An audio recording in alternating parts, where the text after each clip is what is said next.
तो इस वीडियो में हम लोग पढ़ने वाले क्लास 10th के सेकेंडरी सेट ऑफ एग्जामिनेशन 2022 मेरे प्यारे साथियों, जिसका सोशल साइंस के सब्जेक्टिव क्वेश्चन। तो चलिए फटाफट शुरू करते हैं। देखिए 1 से 6 तक लागू उत्तरीय है। सबसे पहले हम लोग पढ़ेंगे इतिहास, हिस्ट्री के बारे में। तो सबसे फर्स्ट क्वेश्चन मेरे प्यारे साथियों, सलम पत्ती की शुरुआत कैसी हुई।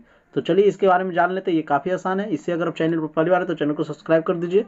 तो हिस्ट्री में मेरे प्यारे साथियों आपको 3 ही प्रश्न का उत्तर देना है। तो सबसे पहले हम लोग पढ़ेंगे सलम पत्ती की शुरुआत कैसी हुई। तो ठीक है, तो देखिए इसका राइट आंसर यहाँ से होगा। सलम पत्ती की शुरुआत औद्योगिकरण के विकास से हुआ। जब संपूर्ण विश्व में वैश्वीकरण के प्रभाव पड़ा तो मजदूरों का आर्थिक शोषण होने लगा।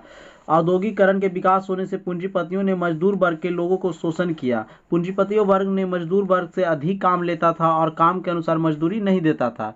यही मुख्य कारण था मेरे प्यारे साथियों। जो पूंजीपति थे वो अधिक काम लेते थे और मजदूरी नहीं देते थे, जिसमें सब आक्रोश में आकर क्या कर दिए थे, क्रांति कर दी, जिसके उनके आर्थिक जीवन पर बुरा प्रभाव पड़ा। परिवार के जीवन यापन नहीं कर रहे थे। जब पैसे नहीं उतना मिलेगा तो कैसे होगा, आप ही सोचिए। तब मजदूर वर्ग के लोगों को ने मजदूर का संगठन बनाकर पूंजीपतियों के खिलाफ आंदोलन शुरू कर दिया। पूंजीपतियों ने उन्हें गंदी बस्तियों में रखने के लिए वाद किया था, जिसका भी विरोध उन्होंने बड़े पैमाने पर मजदूर संगठन के आंदोलन कर अपना अधिकार पाया। उन्होंने आंदोलन कर अपने ऊपर हो रहे शोषण, दमन और अत्याचार को हटाया। उन्हें काम के अनुसार मजदूरी मिलने लगा तथा अनेक सुविधा प्राप्त हो गई। इस प्रकार आपको लिखना मेरे प्यार साथियों। बोलिएगा सर इतना बड़ा याद नहीं किया जाता, ये समझने वाला चीज़ है। बस समझ के आप लिख दीजिएगा वहाँ पर मेरे प्यार साथियों। 100% आपका सही होगा। सभी स्टूडेंट के सबसे ज़्यादा नंबर होता है तो सोशल साइंस में ही होता है, क्योंकि ये सब्जेक्ट रटने वाला नहीं, ये सब्जेक्ट सिर्फ समझने वाला है। आप ही सोचिए मेरे प्यार साथियों, जो मजदूर वर्ग है उस पर शोषण होने लगा, ठीक है, क्योंकि पूंजीपति ने काम ज़्यादा ले रहा था और पैसा नहीं दे रहा था, तो उन्हीं के लिए विरोध कर दिया। और इसकी एक और भी बड़ा रहा था, वो रखने के लिए देखिए गंदी बस्तियों में रखा जा रहा था मजदूर को। तो चलिए मेरे प्यारे साथियों आगे देखते हैं सर्वहारा वर्ग। तो हम लोग हिस्ट्री का दूसरा नंबर देंगे। सर्वहारा वर्ग किसे कहते हैं। तो समाज का वैसा वर्ग जिसमें मजदूर, किसान, गरीब एवं सैनिक आदि भी शामिल रहते हैं, ठीक है, किसी भी समाज के सर्वहारा वर्ग कहलाते हैं। ये काफी सिंपल था। इसके बाद मेरे प्यारे साथियों तीसरा नंबर के दे देंगे स्वराज पार्टी का, ठीक है। तो इसका आपको स्क्रीनशॉट दिख रहा होगा, वहां से आप लिख लीजिएगा, काफी आसान है। उसके बाद मेरे प्यारे साथियों दीर्घ उत्तरीय प्रश्न में है आपको, देखिए जर्मनी के एकीकरण में बिस्मार्क की भूमिका क्या है। तो जर्मनी के एकीकरण में बिस्मार्क की भूमिका के बारे में लिख लेते हैं, फटाफट देख लीजिए। दिए देखिए बहुत ही आसान प्रश्न है, आप बहुत ही आसानी से लिखा है। आपको सिर्फ लिखना है मेरे प्यारे साथियों, विश्व के रंगमंचों पर अनेक महान से महान महापुरुष, ठीक है, क्रांतिकारी का जन्म अपने देश में क्रांति तथा राष्ट्रवादी को बढ़ाने के लिए और देश के एक धागों में परोकार रखना चाहते थे। जब विश्व के एक इतिहासपूर्ण गौरवपूर्ण गाथा युक्ति जर्मनी के निरंकुशता के जूझ रही थी, तब वहां के जनता के 2 जून की रोटी नसीब नहीं हो रही थी। संपूर्ण देश में व्यापक तौर पर अराजकता का माहौल था। उसी समय मेरे प्यारे साथियों महान आत्मा, हृदय वाले एक महान योद्धा, क्रांतिकारी, राष्ट्रवाद विचारों से सुसज्जित जर्मनी के पूजनीय पवित्र धरातल पर बिस्मार्क का प्रादुर्भाव हुआ। प्रादुर्भाव मतलब मेरे प्यारे साथियों आगमन हुआ। आप इस प्रकार लिखिएगा तो आपका एक नंबर भी नहीं कटेगा। मेन बोर्ड में भी आप लिख लीजिएगा ना तो आपको 90+ आएगा। इसी प्रकार लिखा जाता है। उन्होंने तेजी से जर्मनी के अनावश्यक तत्वों को हटाने के लिए उन्होंने अपने सैन्य प्रदर्शन के बल पर तथा निरंकुशता से जूझ रहे जनता को तृप्ति के लिए समर्थन का उनका भरपूर मिल रहा था। उन्होंने अपने सैन्य प्रदर्शन से सेल्सबिग और हेल्सबिग के मुद्दे पर उन्होंने जर्मनी की आज़ादी दिलाई। उन्होंने अपने आत्मविश्वास के बल पर जर्मनी के विभिन्न टुकड़े हुए भाग को संगठित कर एक चेतना का उदय दिया। इस प्रकार आप लिख लीजिएगा कि इनका बिस्मार्क का भूमिका, जो काफी आसान प्रश्न था मेरे प्यारे साथियों। उसके बाद मेरे प्यारे साथियों राजनीति शास्त्र आ जाते हैं, ठीक है, पॉलिटिकल साइंस। इसमें सबसे पहला क्वेश्चन है कि सत्ता के क्षैतिज वितरण और ऊर्ध्वाधर वितरण में अंतर स्पष्ट करें। तो चलिए इसके बारे में भी जान लेते हैं हम लोग फटाफट।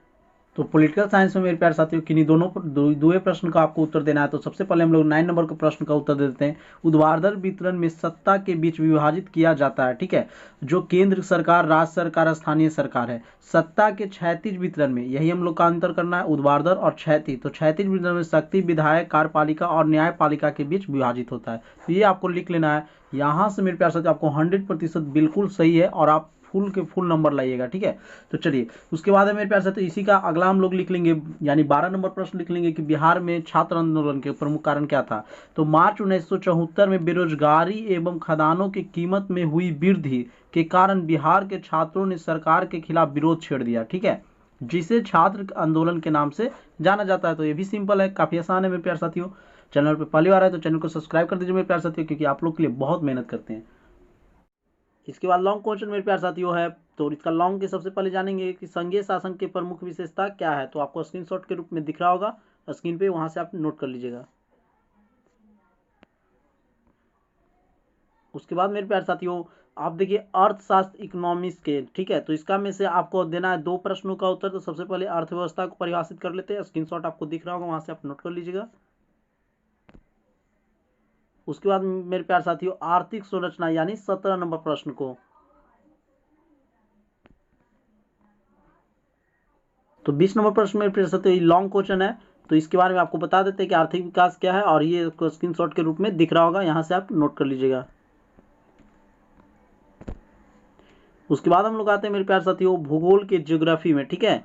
तो सबसे पहला क्वेश्चन है खनिज, खनिज के बारे में चलिए फटाफट जान लेते हैं।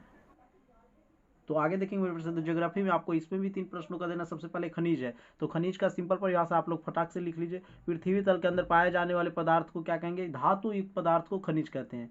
सिंपल है, पृथ्वी के अंदर पाए जाने वाले धातु युक्त पदार्थ को खनिज कहते हैं। चलिए उसके बाद देखिए मेरे प्यारे साथियों आपको सतत विकास देते हैं। तो सतत विकास के लिए देखिए मेरे प्यारे साथियों यहाँ से है, ये बहुत सारा मेरा एक नोट है, इसमें काफ़ी सारा लिखा हुआ है। तो विकास की वैसी प्रक्रिया जिसमें सभी क्षेत्रों में विकास लगातार हो, सतत विकास। सतत विकास मतलब मेरे प्यारे साथियों बढ़ते जाता है, ठीक है। तो विकास की वैसी प्रक्रिया जिसमें सभी क्षेत्रों में विकास लगातार हो, सतत विकास कहते हैं। तीन को आपको देना था।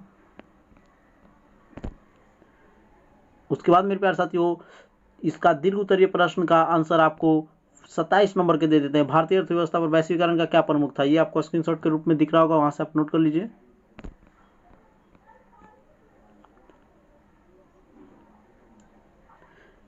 चलिए मेरे प्यारे साथियों देखिए ये आपदा का क्वेश्चन है, प्राकृतिक आपदा क्या है, मानव जनित आपदा क्या है। तो आप लोग जानते हैं कि भूकंप हो, सुनामी हो, ये सब क्या होता है प्राकृतिक आपदा, और मानव जनित आतंकवाद, आग लगना, ये सब हो गया मानव जनित आपदा। तो आप आसानी से लिख सकते हैं ये प्रश्न। और वही मेरे प्यारे साथी देखिए बाढ़ से सुरक्षा हेतु सावधानियां का उल्लेख करें, तो ये तो काफ़ी आसान है, या आग लगने की स्थिति में प्रबंधन करना चाहिए, ठीक है। तो ये सब आप आसानी से लिख सकते हैं। तो चैनल पे पहली बार आए तो चैनल को सब्सक्राइब कर दीजिए। मिलते हैं नेक्स्ट वीडियो में। जय हिंद, जय भारत।